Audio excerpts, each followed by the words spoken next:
And we should be done now. All right. Hello, everybody. I am HP Holo / Edie Skye, and I write books. I also interview other people who write books. And today I am here with, I actually forgot to ask you how to pronounce your name before the show, David Badurina? I'm going to have you pronounce it backwards because of my screen and see if you can figure that one out. But And yes, you nailed it. You did. I don't even. Don't worry about it. Like, anyway, whatever you come up with, I've been called worse. It's okay. We'll just make up pronunciations tonight. Anyway, yes. David Badurina, author of Space Pew Pew, amongst other things, but Space Pew Pew is what we're here to talk about tonight because, oh my gosh, it's my new favorite thing for real. First, I'm going to have you introduce yourself, what all have you written, author background, bio, all the fun stuff. Have at it. Oh gosh. All right. This is like the pressure. Everybody go around the room and introduce yourself. Like that's my worst nightmare. Okay. So yes, my name is David. I write stuff. I am based in lovely New Hampshire, which means that everything is really far away and nothing is convenient. I write urban fantasy. I write speculative fiction. And decided to just kind of lean into the humor thing more recently because that's like my comfort area. So I'm not fighting it anymore. I'm like, no matter what, if I try to write something serious, it just has stupid gags in it. So I'm like, I got to lean into it. So that's me. That's a little bit about me. I don't know what else. I like chocolate. Chocolate's right? Cool? Yes. Yeah. Okay. Yeah. So there you go. Talking about snacks. I'm wearing my. This is pretty much like the vibe of me all the time. Yes. You know? I can already tell from your shirt alone. It's going to be a fun panel. I have worn my favorite today. You're very serious goose. Yes. I'm not serious. But we've already got people in the chat. So hello, people. T-Rock. Hello. Just here for the penis. Oh, man. And then it's Philip. Hi, Philip. He says, that guy. Hey, Philip. Right. So first off, before we start anything, I have to compliment you on your marketing for Space Pew Pew because here's the thing. So I ascribe to what I call the hell yeah school of marketing, which is I want to encounter something. When I'm looking for books, I want to encounter something that makes me go, hell yeah, in 5 words or less. Sure. And I don't even think I visited your table at LibertyCon because I was in a hurry to get everywhere. Yeah. But I remember walking past the author's alley and from across the hall, just like this heavenly beacon shone down upon a banner that said Space Pew Pew. And I was like, I have no idea what that is. But that's one of the things that I like in 3 words. And then I went to a panel and promptly forgot about it. But then I came across one of your bookmarks, which says my favorite gas giant is your mom. And then picked it up and that was all I needed to have sudden interest in Space Pew Pew. So congratulations, you have won the marketing. Look, man, that whole like, it's funny. Like you ascribe to the hell yeah kind of marketing thing. I'm more just like, no matter how stupid I think the idea is, like I gotta try. Like I have to try, you know? And so, I mean, you've seen on, like I've been churning out memes for, like, that's my marketing is just like Boromir memes. Like really, are we like, is it 2005 still or something? But like, I don't know. So yeah, I do that actually, it's funny last year, because I still have people talking about my marketing from last year where I had for my other book, The Caretaker, I had poker chips done. And because there's a casino in the book and on the back of the poker chip was a QR code to the book. Uh-huh. And so I was able to just kind of flip poker chips to people. This year I was like, everybody does bookmarks. I have to do something with the bookmarks that's going to get people to want the bookmarks. And sure enough, those little round tables on each end of Author's Alley. Yep.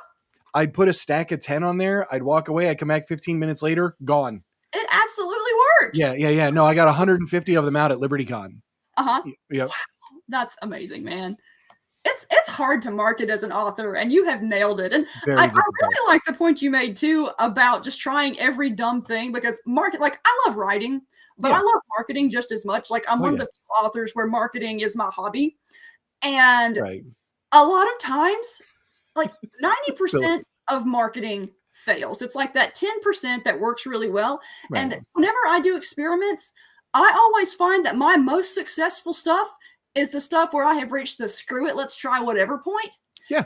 That stuff is always what wins. Right. And it also has been echoed in my career too, because, I tried to do serious, like, intelligent writing at one point, and every single time I have made a screw it, let's do this dumb thing decision, Yes. I have had career success. Oh, see, there you go. I don't know why it happens, but it's like my biggest bestseller happened because I wrote it as a joke. Like, I'm not even There you go. And that is so you're in good company. See, this is precise. This is the kind of this is the enabling that I need. I'm going to tell you right now, like that is exactly the enabling I need, because I do this thing where, like, I'll sit here and I'll worry. I'm like, oh man, should I really post this one? Like, I don't know. And then I'm like, ah, screw it. Like, hit it. Like, what's the worst? We're all going to be gone in like 100 years. Like, what's the worst that's going to happen, really? Like, I'm fine. You got one shot. Like, you might as well. So yeah, I try to do, I mean, if it's weird, if it's wacky, if it's wild, I love doing design. I know enough in Illustrator to be just like really dangerous. So like anything that I can come up with, to me, it's just like another creative outlet, really. Mm-hmm. When the words aren't going, like, I'll just sit there and do something stupid and it's all good.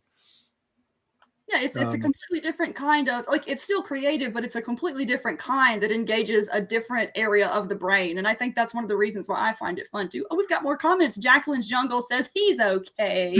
Okay, she's in the other room right now. Just that's my girl. Alicia says hello. Oh, Philip says I still carry my poker chip with me. See, there you go. Yep, I had a couple people come up to me this year and be like, "Hey, I still got your poker chip." So yep, that's a thing. And then Jacqueline makes a good point. It's the same with content creation. You can spend hours on the video for it to flop, but the one you film on a whim goes viral. Yeah, always. That stupid TikTok video where you're shaking your butt and holding something stupid up. That's the one that goes viral. And then we have another one from Philip who says, because you embraced the redonkulous. Holo. He is right. Yeah. He's absolutely right. And speaking of which, to those who are my readers, if you loved the complete redonkulousness of Monster Punk Horizon, especially, I don't even know. I like it. That's a new word. I'm going to use that. Yeah. Oh my gosh. If you liked Monster Punk Horizon, you should absolutely read Space Pew Pew, because I read the first 5 chapters this morning and oh my gosh, the humor, it's absurd. It is absolutely wonderful. And I loved every, like, what's it, 70 pages? That's the first 5 chapters. I don't know. I loved it. I sped through it. I was when it finished, but that sample finished. So I have contributed to the Kickstarter, so I look forward to getting my copy. Well, I appreciate that very much. Thank you. But speaking of which, we should probably talk about the book at some point. Sure. So first off, all right. So I have my usual links that I'm going to put in the comments here. And as usual, oops, I just messed up my link. 1 second. Okay, there we go. All right. So as usual, all this can be found in the show notes on YouTube, and where else do I stream? On Facebook. And then there's a separate listing on Twitter that has all this information in it. But David's running a Kickstarter for Space Pew Pew. It is fully funded, but we are authors and we like money. So it's got 2 days left. You can still contribute to it. I am popping the link in the comments. It is also in the show notes. Go give him all your money because it'll be worth it. But also, we are giving away a signed pack of Space Pew Pew trading cards. This one right here. I'm holding it. Oh, yes. Okay. And so I'm putting that in the chat as well. And go enter to win. I'll pick a winner after this is over, and then he'll put it in the mail for you. And there they are. So, yes, I love how many authors are doing trading cards now. I haven't gotten into it myself, but I kind of want to, just because I'm a trading card fiend. Like, I spend a stupid amount of money on little things. I know. I love these things. They did really well. I had a lot of success with these at LibertyCon too, just from a marketing standpoint. So I can get into that too. Oh, yeah. Yes. All right. So now let's talk about the book. Tell us about Space Pew Pew. All right. So Space Pew Pew is basically my tribute to these great movies that I grew up on, like Spaceballs and Ice Pirates, later on Galaxy Quest. I usually cite those 3, but my influences are all over the map. So I love Monty Python. Just Airplane is like I have the movie memorized. Like, these are just, they're my comfort movies, I guess. And so, I mean, I don't know if you want like a history of this thing, or you're just like, I can be brief and give you like how this actually started, because again, this was sort of like, it was an accidental story kind of. Oh yeah.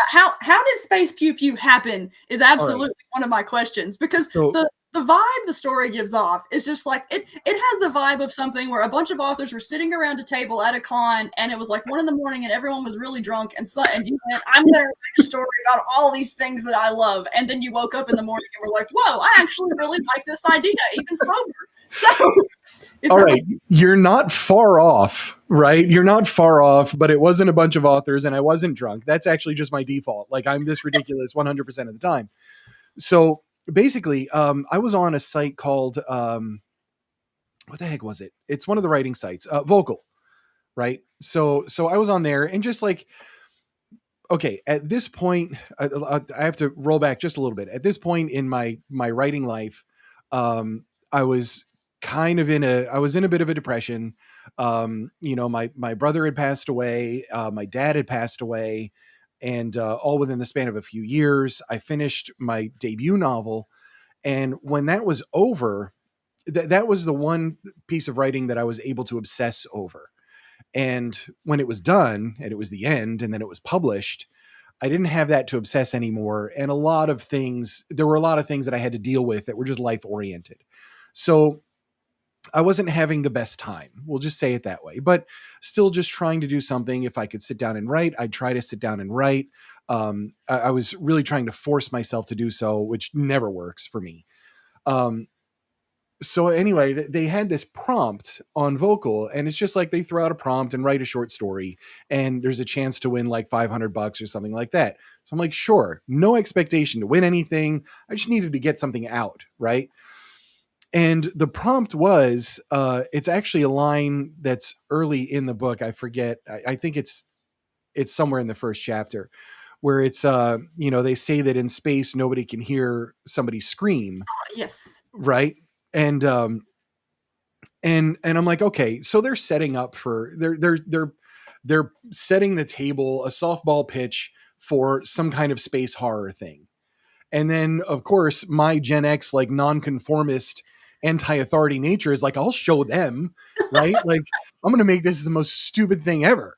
Right. So, yes. Like, okay, so fine. Like, let's do this. Let's, I grew up on buddy movies, right? Buddy movies were like a huge thing. Mm-hmm. And I'm like, what about a buddy movie that's just like a guy and his android in space? I don't want it as romantic as Firefly, even. Not that that's all mm-hmm. romantic, but I just want like this odd couple dynamic. They're in this tin can in space forever. They kind of can't stand each other anymore, but they also can't live with one another. Like, they can't live without one another. So right. Like, let's explore that relationship. One of them is yearning for home without realizing that he's kind of like, he's made this his home. And, mm-hmm. and let's just kind of crank up the absurdity and have it just be a vehicle for all my stupid gags. So I write this short story, and I called it Alex and Toshiro Are Totally in Space, right? Because I'm very serious. So I do that. I post it. It gets like a couple likes, whatever. Like, obviously doesn't do anything in terms of like the contest. I'm not even like, it doesn't matter. But I wrote something and I really enjoyed it. Yeah. Shelved it, forgot about it. Right? Just like, it's there. It's just one of my short story pieces. I've got other things that I want to work on or whatever else. So then, I don't know, maybe it was months later, I'm on Twitter, and somebody made a post and they said authors should never design their own book cover. To which I was like, I'll show you, right? So again, because of my Gen X nonconformist anti-authority nature, I'm like, let me make one of the most ridiculous book covers anybody will have ever seen, right? Like, so I did what any professional designer would do, and I went into MS Paint and I got a bunch of clip art. Yes. And I picked the worst color combinations possible. And actually, you know what? I can send it to you, just so you have like a little look of what I'm talking about. Yes. Let me see if I can share this thing. Where are you sending it to me on? I'm gonna go right through the Facebook Messenger, because I just have that up. I don't know if I've seen this yet. I know I've seen different versions of the cover. Yeah, we may have posted this one. It's one of the things we unlocked in the Kickstarter was to get the book with this cover. There you go. All right, you got All it. right, let's see. Oh, yes. Oh my gosh, yes. This is one of the things I absolutely loved. All right. All right. Let me get, I always get distracted when share screen happens. So let's see here. All right. Why is it? There is always some kind of craziness that happens with this screen. All right. Philip, We're you're gonna being for a continue penis not talking made of ship while, chunks. That's funny. while I figure this out. Yeah. So I'll continue on. So anyway, I did that. I posted it and people are just like, lol, whatever. I'm like, I'm just being an idiot. Like I probably spent like, a half hour on it. Obviously it's magnificent, and then like, so when I wrote Alex and Toshiro are totally in space, and I was like, man, like I really enjoyed, right? Like I enjoyed sitting there in the ship with those characters. As weird as that might sound, like I was there, and there was a sort of comfort in writing their banter back and forth. And then I sat there and I looked at this cover, and I looked at that short story, and I looked at the cover, and I'm like, oh shoot, I think I need to write this. Yes. Like I think this needs to happen. That was about I would say like a month before LibertyCon last year, right? So I'm like, you know what? Let me do this, because the short story was different. It was a 5,000 word short story. Excuse me. So I wanted to like expand that a little bit, sort of flesh it out, and turn that short story into my first 3 chapters. So I finished the first chapter of it. I get to LibertyCon, and this would have been I've been to 3 LibertyCons. This would have been my second one, right, last year. And I was promoting my debut novel, The Caretaker, because that one is still just kind of cooking, and like that's a big project for me. And so I'm sitting, there's the cover. Yeah. Look at behold how beautiful, right? Like this is like my ugly baby that I love so much. Too much alien is what gets me. And I wanted to keep the author name here just for like that wasn't a placeholder. That was intentional. Yes. I love everything about this cover. You should absolutely do an edition with this cover. That's exactly hardcover, like foil, Yes. Collector's edition. Exactly this. Yes. This book cost me $400 and I have one, but it's worth it. So anyway, I go to LibertyCon and I'm with Philip in the reading room, and nobody knows me. Like nobody knows I write anything. The LibertyCon before, I was just there to just kind of get a feel for it, hit some panels, see what's what. There was no author's alley. I wasn't on any kind of panel. My brother lives in Oak Ridge, Tennessee, so it's an opportunity to see him and hang out too. But last year I was like, all right, let me try and do a little bit. Let me get a table at Author's Alley, get a few copies of The Caretaker out. That is not one of the trading cards, but that is a brilliant idea.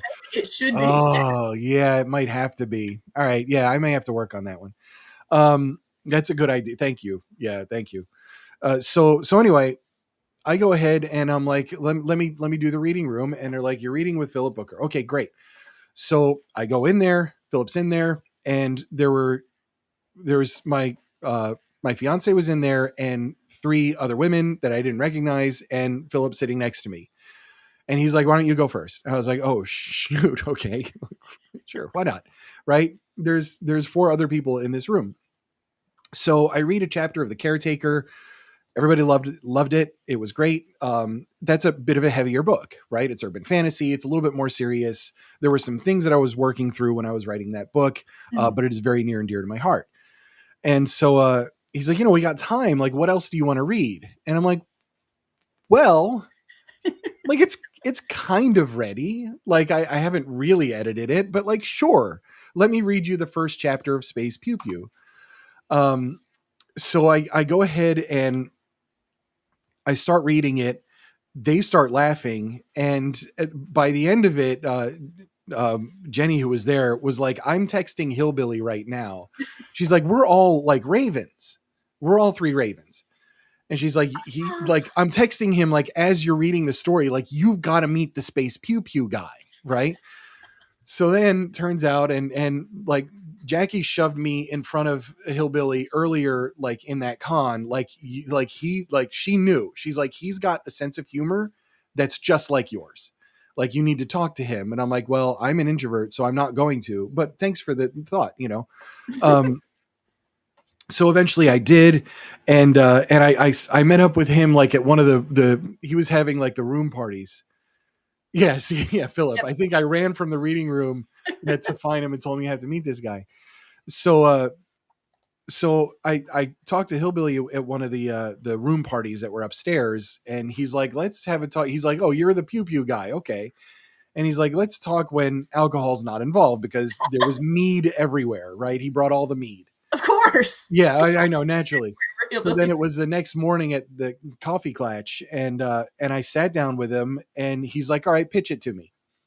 And I'm like, buddy movie in space, Spaceballs, Galaxy Quest, Red Dwarf, Ice Pirates. And he's like, I love it. Send it to me. He's like, how far along is it? And I'm like, it's still in the womb. And it's going to be a while until it gets out. So I don't write it particularly fast. Mm-hmm. So I worked on it. I sent it to him. And, this was a few months back where I finally got the whole thing to him.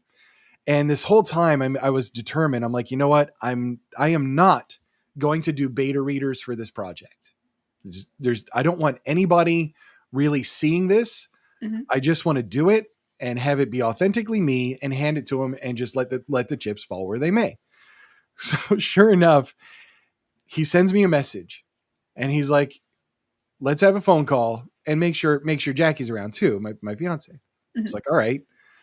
So we get on a video call through Discord, and he's like, first of all, and he's talking to Jackie, and he's like, I'm sorry for whatever you have to deal with him. He's like, I apologize. Like, just out of nowhere. And he said, second, where's the second book? And third, we're doing a Kickstarter. And I was like, okay, like, this is good.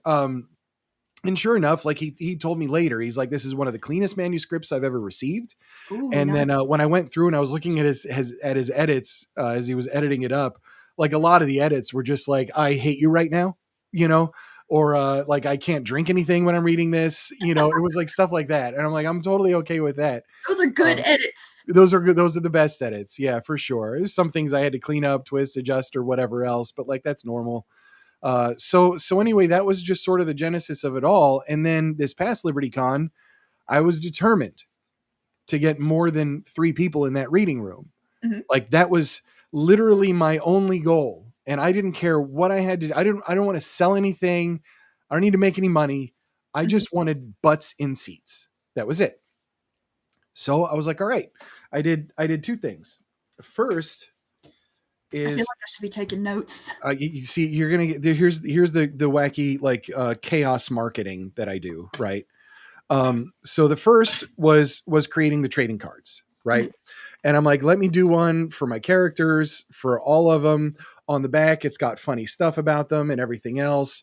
I did an author card for me. That's the one that I can sign. I even have Jacques Starblazer. You didn't meet in the chapters that you went through, but you will. I think there's a reference. There's a reference to him. I'm looking forward to this character. Yeah. He's just sort of this. He's just sort of a thing, right? And that's a whole nother story of inspiration involving Engelbert Humperdinck and my mom. So, like, we're going to have to hear this story now. Yeah, we're going to have to get there. There's a lot going on with this book. But the next thing I did is I printed up invitations, right?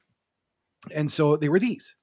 Ooh. And they're just like a postcard size, right? Glossy one side, matte the other side.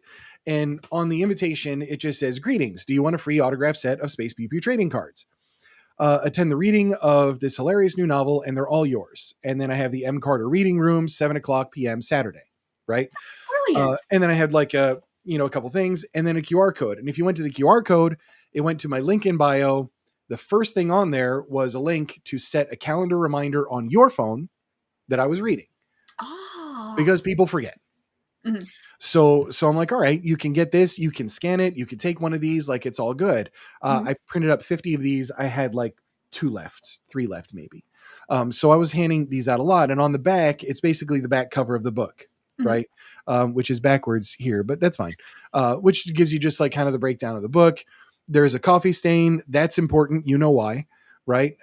There's drugs on there. There's booze on there. There's alien. And then there's this guy who you didn't meet yet, but you will, and you're going to love him. So I was like, all right. And I show people the trading cards and everything else. I'm like, come to the reading room. This is really going to be like, this is going to be a special moment. Like, we're going to have a moment together, come hang out with me. And it was at a best time, 7 p.m. Saturday. Not everybody's drunk, and karaoke hadn't started. It's like, so right, like that magic hour. It really was like the best time slot ever. And I had 2 Authors Alley sessions before that. So like even better. I had a chance to that was all I was doing at Authors Alley. I didn't have a book. I was just sitting there with this stupid poster that's like back there and the trading cards, and everybody's like, is this a game? And I'm like, if you want it to be, like, sure. Like, but you should come listen to me read. So I go up there. We had like 30 people in the room. Oh my gosh. Packed. That's awesome. Yep. Butts in seats. And so she even came in, it was, I think Sarah Erickson came in afterwards because she was doing the room count, and she's like, how did you get a full room? And I'm like, well, yeah, that's spectacular. I think I handed out like close to 30 packs of cards in that. I had them all. They were all signed, all ready to go. I'm like, you guys, you earned them. Like, you get here, you get to listen to me, you get to listen to Philip. We're having a great time together. I gave Philip some whiskey right before we started. Like, we're doing it. Like, we're gonna run with this. And they were rolling. Like, I read chapter 13, which was like particularly just really heavy on like the wrong way to woo the girl jokes, like, I guess. So I'm super excited. Yeah. Like, chapter 13 was the one I'm like, it's not like a ton of story in there, but it's really fun. The Monopoly chapter. Yeah, that's the one. The Monopoly chapter. Yeah, he goes on a whole rant about Monopoly and the whole thing. So anyway, I did that. Everybody loves it. I'm like, okay, cool. Like, now Iron is hot. Let's launch the Kickstarter. Let's do that. Let's get that going. And then here we are, 300 and whatever % funded. And all sorts of cool merch that I was able. My cat's meowing in the background, if you can hear. All sorts of merch ready to be created and all that kind of stuff. Like, so I'm like, whatever. I got to lean into this. This is humor. This is what I do, and off it goes. And like, let the chips fall where they may. Yeah, I gotta say, there's something particularly magical about LibertyCon too, because there really is. Who are watching who don't know about LibertyCon, LibertyCon is an uncommon convention in that it has just about as many readers in attendance as it does authors. There's a really, really heavy concentration of authors, and everybody gets to hang out together, and everybody, it is primarily a literary convention. And the reason I bring it up is because as you were speaking, I just remembered that my big bestseller, Titan Mage, happened to really take off because I launched it LibertyCon weekend. There were a number of different reasons for why it took off, but it was a new book and a new genre for me, and I made a little sandwich board that I carried around that basically helped me earn my orange tag, and I had a QR code leading back on it. And within a few hours of LibertyCon starting, I had reached #1 in my little subgenre. I mean, it's a perfect audience for doing those kinds of launches if you set everything up correctly. And it's just, LibertyCon is a magical little con. It is. I was at Imaginarium a couple weeks ago, and I really enjoyed it. Like, I had a very good time. Panels were great. It was definitely very different. And like, I'm sitting there trying to identify, like, what is the, like, LibertyCon feels like family, really. Like, you're seeing these people, my first one, I'm sitting down next to this guy and I have no idea who he is, right? I just know he's an author and he was on a panel, and he was just sitting like quietly right up by like the piano area in the mezzanine, right? And so I just sit down and we start talking and everything else about writing, whatever else. And I'm having like a 20-minute conversation, hilarious conversation. We're going back and forth. I was showing him some of the stuff I got. What do you do? Et cetera, et cetera. It's Terry Maggart, right? Yeah. So, and like, since that moment, like I'm like, all right, cool. Like, so I get home, I follow him on Twitter, everything. We're exchanging messages once in a while and stuff like that. And then I see him last year, and he comes by and he's like, oh, like you got he's like, the poker chip. He's like, what the hell is this? Like, how freaking cool, like he's like, you're gonna see more poker chips now because you're doing something people aren't doing, and they're gonna take notice. And then this past year, I go, so did you see the other bookmarks? I I don't think I did. Okay, well, I'm going to introduce you to the other bookmarks, right? Because I handed him these three, and he was like, "Oh my god, like what are you doing?" Right? So that's the one that you've got, right? The favorite gas giant is your mom, right? I'm going to have to read these, which is really terrible because they're backwards on screen, but it's fine. The next one is, are you a space pirate because that booty is out of this world? Right? Which my fiance Jacqueline handed to some old guy and got him to blush on that one. That was pretty funny, actually. Yeah, that was good. The last one, and I'm really sorry for saying this out loud on your stream, but it's are you the singularity because I can't stop coming into your black hole, right? So perfectly fine. Like as Edie Skye, I write smut. So right, you get it. I know the stuff. But I'm like, I need to, like everybody has bookmarks. Like there's bookmarks everywhere. Like I want the bookmarks that people are just like, holy crap. Like I need to get a copy of that. So I hand it like, and I was talking to Terry just like in passing at this last one, and I hand him the bookmarks. He's like, oh my God. I'm like, all right, like so that's the right reaction that I'm getting out of somebody like who also writes stuff that, is like kind of like on the fringe in some cases.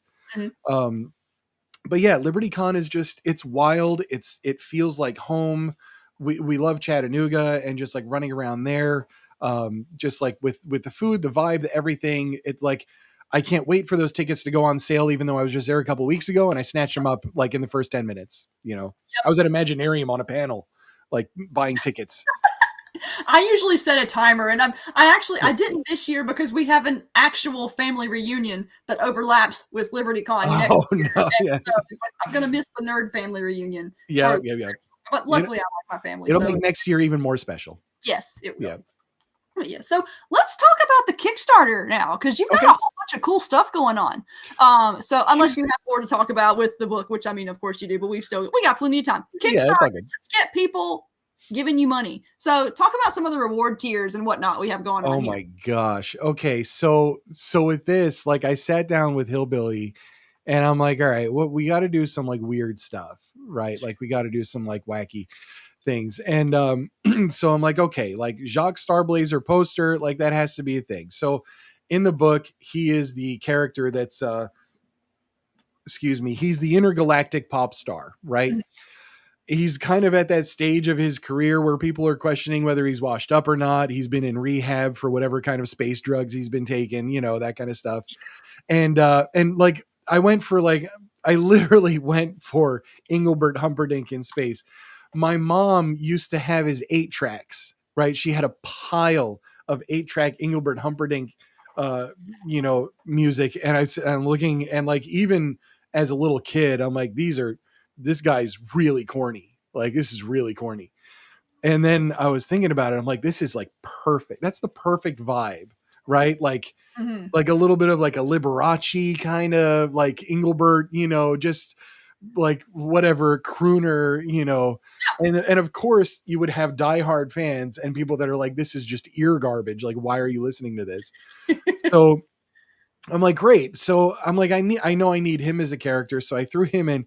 So I made I did this like a while ago. I made a mock album cover, like CD cover.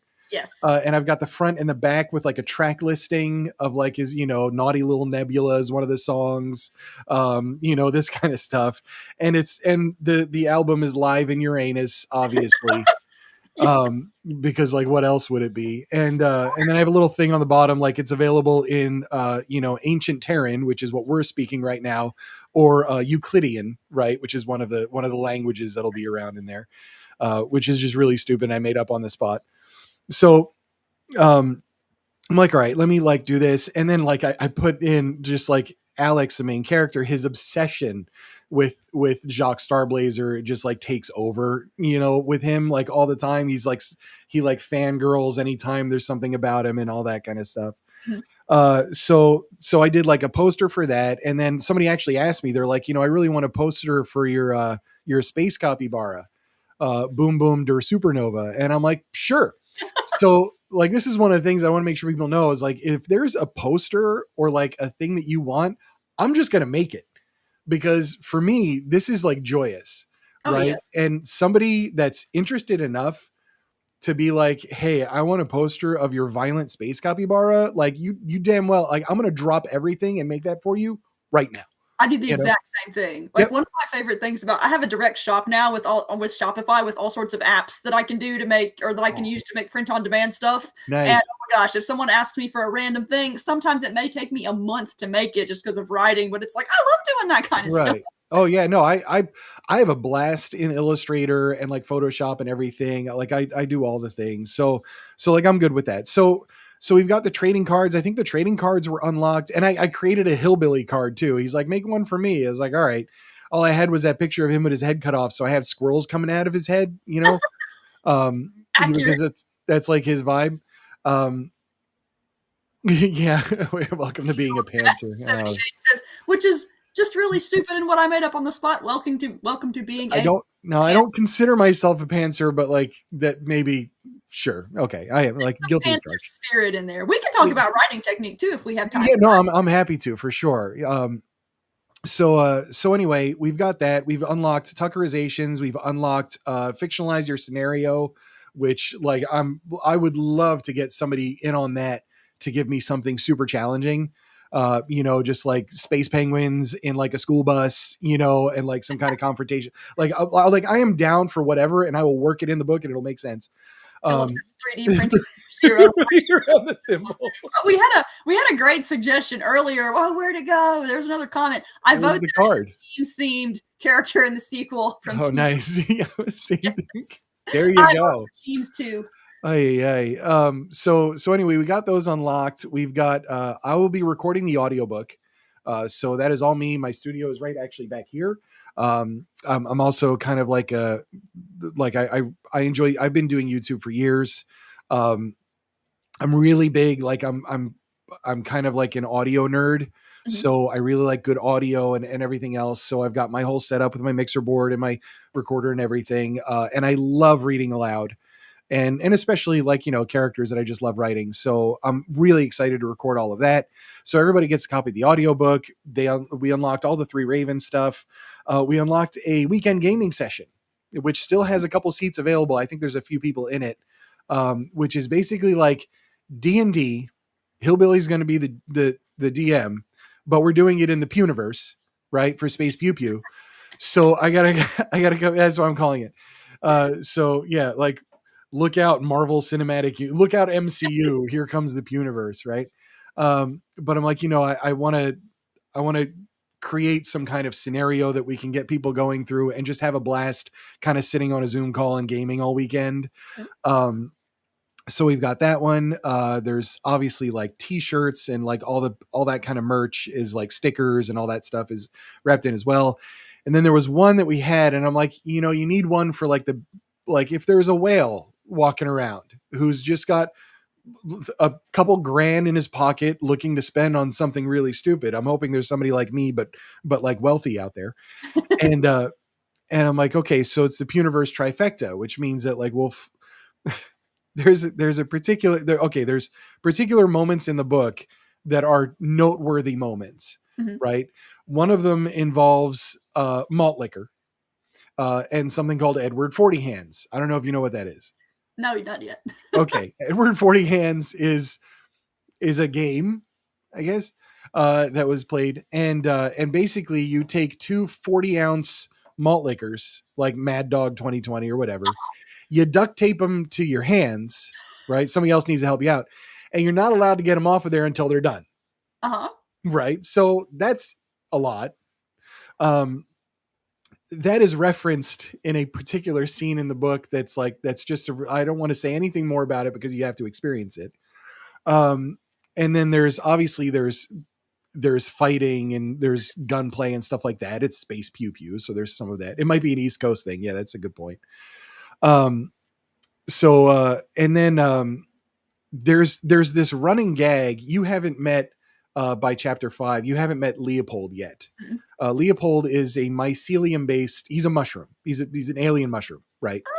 So he's mycelium based, and he is sort of like, he's all about like drugs and just like altering biology, just like he's a mad scientist, really. Uh-huh. But he's also like deeply religious for their like stated religion, the mycelium, life forms. Uh-huh. They believe in something called the grand filament that just connects us all through space and time and everything else. And he has some moments where he has to talk to Alex about things to just like sort of calm him down a little bit.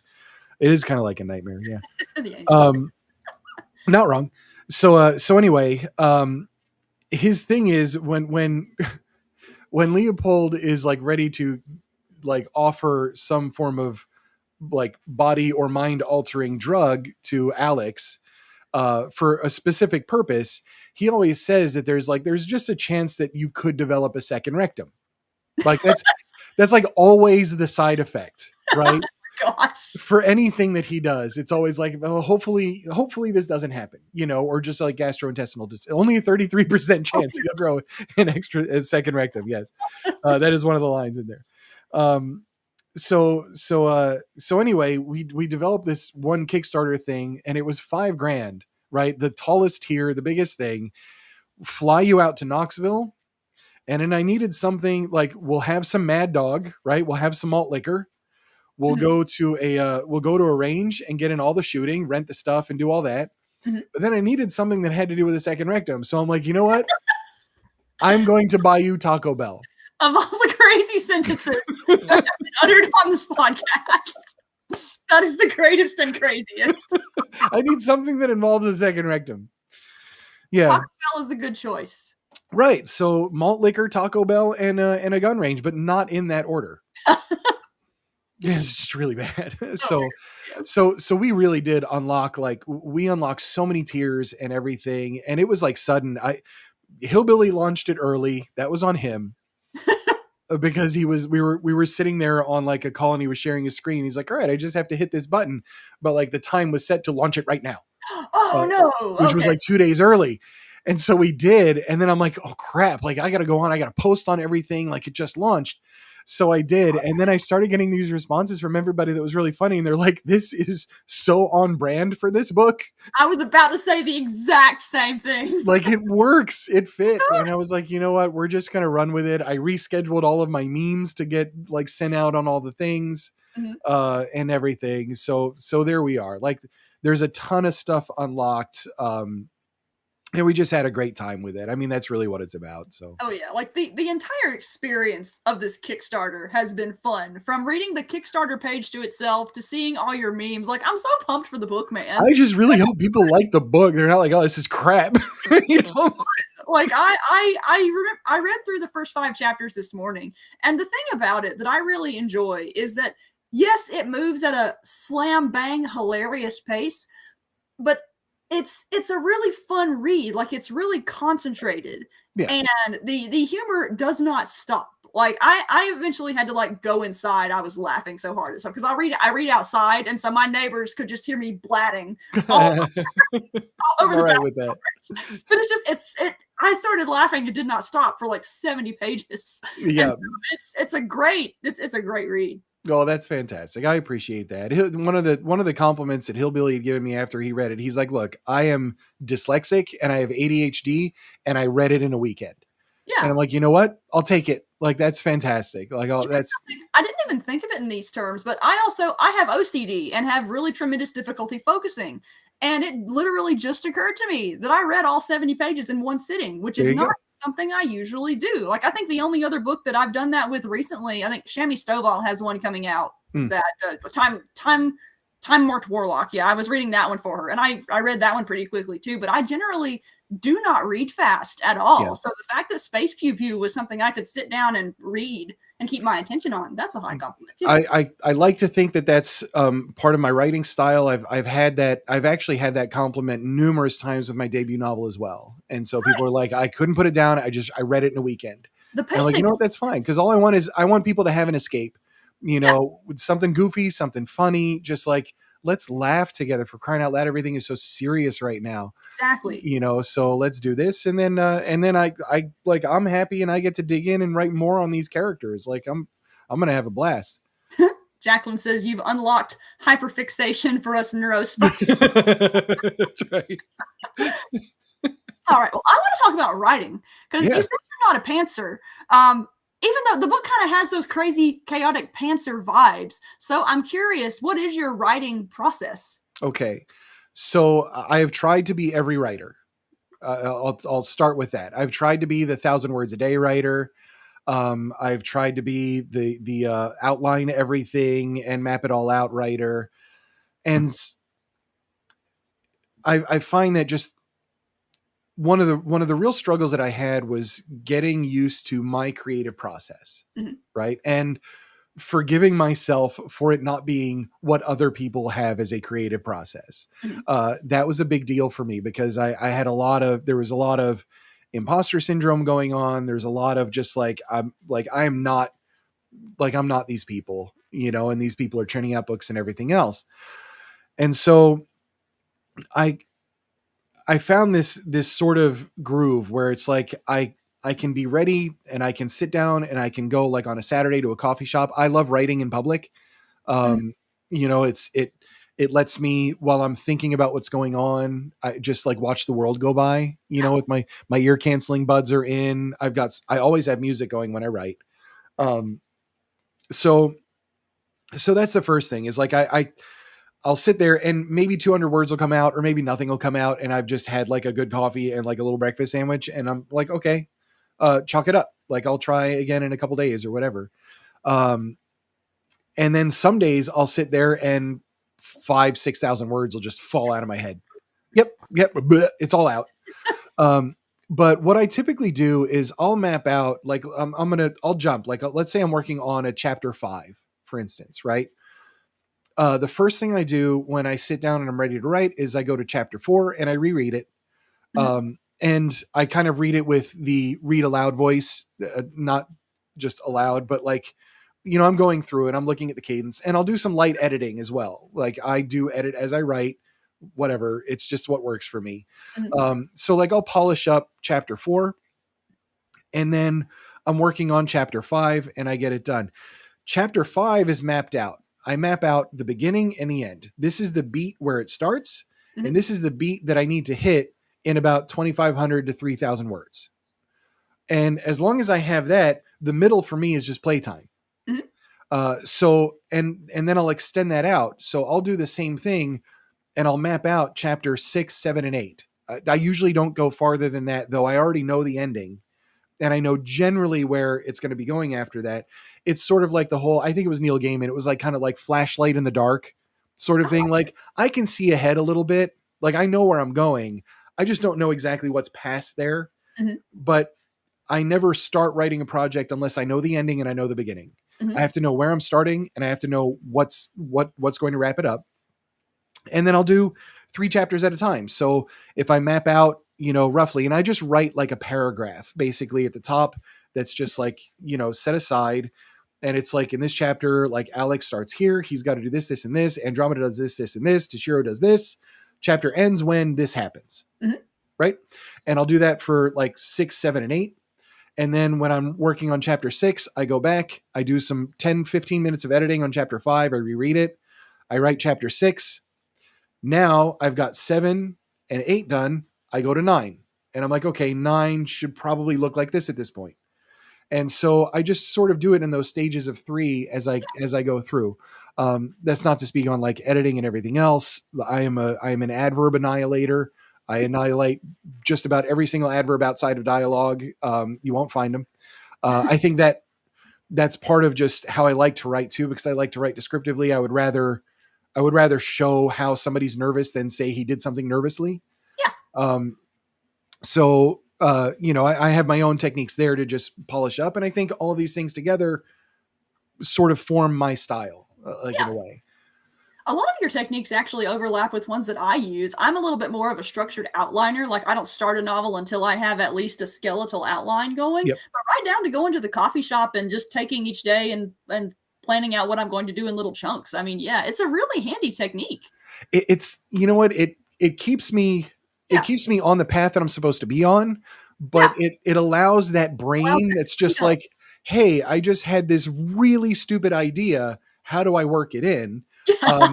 And you're gonna find that actually when you get Space Pew Pew, when you get the full thing, you're going to find that that's what happened with Dr. Dre. Okay, Mhm. because Dr. Dre's referenced Okay. in the book, and there was this moment that I'm sitting there and I'm like, you know what would be hilarious? Dr. Dre and Space Pew Pew, right? Like some Yes. kind of a reference, because I'm big on pop culture references and stuff like that. You probably saw Video. you saw the Tommy Two Tone reference. Mhm. 8675 E09 is the ship's call sign. Yes. Stuff like that. So like I'm really big on those. Mhm. And I was like, Doctor, like, how can I work Dr. Dre into Space Pew Pew?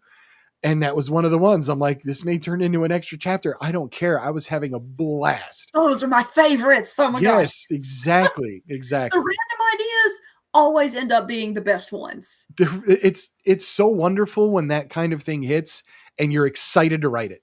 Yep. So I spent a day researching Dre. Like, what am I even doing? What is my life right now? And I'm like, I'm going through his discography. I'm going through lyrics. I'm like, I'm picking out all this stuff. And I'm like, oh man, like I'm going to have a good time with this. And sure enough, I did. It was one of my favorite chapters to write. Oh, I'm looking for this chapter. How So many yeah, chapters is it total? 28, I think is what I ended up landing on, or so it's about 75,000 words. Nice. Yeah. Book 2 is Nice. probably going to shape up to be about the same, maybe a little bit more. Mhm. Oh, got some comments here. The Angel of Death says we need David Attenborough to do the documentary on Riders in the Wild. The wily lop-eared writer that would be really good. Observes, I think adverbs really make the dialogue flow clunkily. They really do. Well, that's good. I see what you did there. Yes. All right. Delayed the next episode. Stop it. Oh my So gosh. good. Oh man, it is almost 9 o'clock. We have filled a full hour. Time flies. A bit late Yeah. anyway. But yeah, so we will start wrapping this up. But this has been a super fun interview. For sure. So, before we finish up, anything else you want to tell us about the Space Pew Pew Kickstarter other than go pledge? Look, if you can go and if you have pledged, check and see what add-ons are unlocked. Like that's an important one to just see if there's something else that you'd like to add and put on there. If there's something you would like that I would be able to turn around quickly, I'm all for it. Just shoot me a message. Whether it's a space capybara poster or like, anything weird like that. And otherwise, if you if you hit my YouTube channel as well, you'll see I've got some recorded sections. We recorded some of my reading at LibertyCon Ooh, when nice. I had the packed room. So part of that chapter 13 is on there and some of the gags and whatnot. And you can hear people rolling in that. It was good. So, if you need a little bit of flavor for it, and otherwise just, follow me on the things, and if you miss out on the Kickstarter, you miss out. We're looking at pushing the book out probably late November, I think is the most likely scenario. Now, will it also get a release like traditionally on Amazon, or is it Yes. Kickstarter only? Yep. Okay. Yeah. So we're gonna do that, and if I can get the audiobook wrapped up by then, it should be like I'm hoping to have simultaneous with like ebook and paperback and audio. And then next my goal next year at LibertyCon is to have a big old poster on Author's Alley that says Space Pew Pew 2 Electric Pupiloo, because that's the name of the second one. So I've got names for 10 books written out, excellent. and they're all so stupid. Yeah. So that's how I work. But that's it. I appreciate the support. I'm just trying to figure my stuff out. I wrote one book that was urban fantasy that was a bit more serious. I got a following, a little bit of a following from there. I still have people asking me to write the second book, and this one was published in 2020. which is like, I'm working on it. I've got a contract through Three Avens for book 2 on that one. And yeah. Oh, did you freeze? Oh no. Oh no, am I here by myself? Oh, this is terrible. Hi everybody. Welcome to the stream. How's everybody doing? Can somebody comment? Is this like frozen or did this end? Say something. Say whatever. I don't know. Maybe it's me that conked out of here. I gotta see if did you poof or did I poof? Well, hi. All right, so there's a comment at least. Oh, okay, so she's frozen. Oh, so hey everybody. Yeah, this is good. This is pirate stream. I'm into it. So let's talk about something really, really important. I'm gonna the history of the toilet plunger. We're gonna go through the whole. I'm doing well. How are you? I don't know if she can come back onto her own stream. She's frozen. You're fine. Yeah, no, I got that. I'm seeing comments. I'm like, that's fine. I'm with you, but she's frozen. Yeah, all right. I mean, does anybody have any questions or anything? Like, do you want me to? Everyone should hit Kickstarter, rocking the Space Pew Pew t-shirt at LibertyCon next year. Yep, thank you, Philip. I'll be wearing my cheese shirt next year as well. So I'm big into the cheese thing and all that. I don't know. Any other questions or anything like that? I can bounce if you guys just don't want to see me on here. Oh, there we go. Hello! My main computer totally just crapped out on me. I was like, pirate takeover. This is so great. Sorry about that, everyone. I hate my desktop so much. Like it's gonna be the beginning of my villain arc, I swear. But yes, luckily my laptop was ready to go. So there you go. Where were we? We were closing up anyway. I was about to give everybody the history of the toilet plunger. Like I was looking for some kind of a thing just to, keep them very entertained. We can talk about that. Or I was going to ask if you're doing any conventions or any other appearances where people can come meet you or get books signed or just generally say hey and talk about penis jokes or anything like that. You got anything coming up? So the only thing coming up is LibertyCon next year. Okay. That's it for me. I was looking at some of the other ones. I know, but it's just like geographically, it's very difficult. The Northeast is like a desert in terms of like writing cons and everything else. We have Rhode Island Comic Con, which is huge. Mm-hmm. And I know Canon Publishing, John Holmes, right? He wants to start a con in Albany, New York. Ooh. And see if we can get something like going in the Northeast and cooking, but like that's a couple years out. So I'm not sure about Imaginarium next year. I might have to go back because I had the most epic chicken sandwich in Louisville. That I really is motivation enough. Go back for and plus like Waffle House. So like there's a reason to go.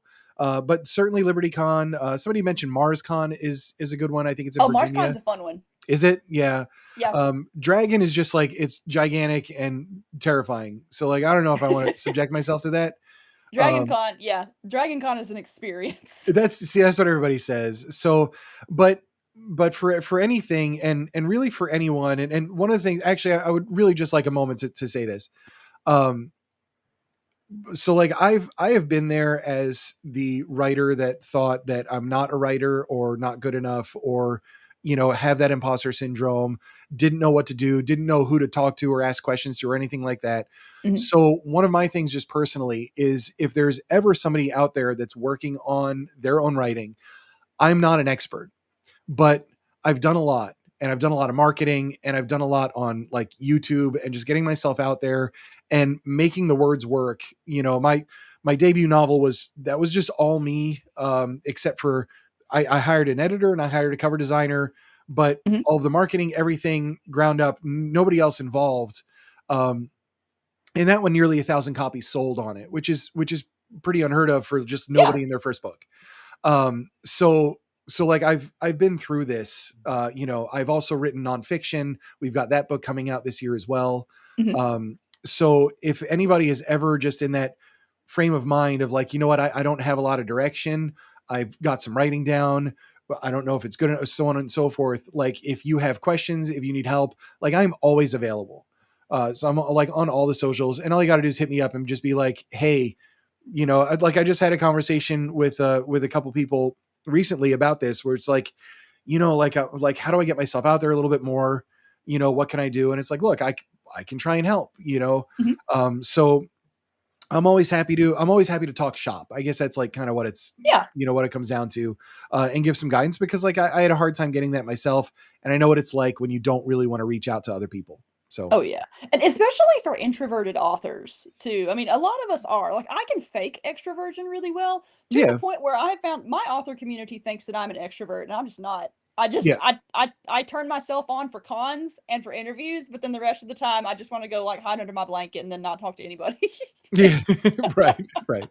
Well, you see, okay, so there you go. Like I can vouch, you spent over an hour helping me one day with website stuff. Like but you see, that makes me really, really happy. That's like, I enjoy doing that. And I enjoy just like, because like, I don't see writers or authors as competitors. We're not competing against anything.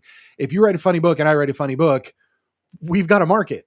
And somebody that might be finding mine can find yours. It's not like they're going to read just one of them. Like we're not football teams, I always get really excited whenever people write books similar to mine, because I'm a slower writer than I want to be, even though I write pretty fast by some people's standards. And I love it when people release stuff similar to mine, because I can go say, hey, while I'm working on this, go read this other thing. Right. Yeah, exactly. Like, stop bothering me. Go read this other book. I'll be back in a year. Yeah, exactly. No, I get it. Oh, we got a question from John. How can I finish my stories without actually writing them? That's good. TikTok and interpretive dance, maybe. Like there's an idea in there somewhere. Yes, there are other ways of telling stories, but we only know the writing ones. Yes. All right. Well, this has been a fun hour, even with the chaos of me disappearing. Though honestly, again, so on brand. That's kind of on brand for this entire topic. So. Thank you for joining me. This has been a whole lot of fun. And thank you, everybody, for watching. You had a whole bunch of fun comments and questions and everything. So let's do it again on my channel. Let's do it again. And do what? We'll do it again on my channel. I'm gonna pull you over to mine, and then I get to structure it in like the mad scientist way and put you through stuff. It's gonna be super fun. Yes, absolutely. I will absolutely appear on your channel. But until then,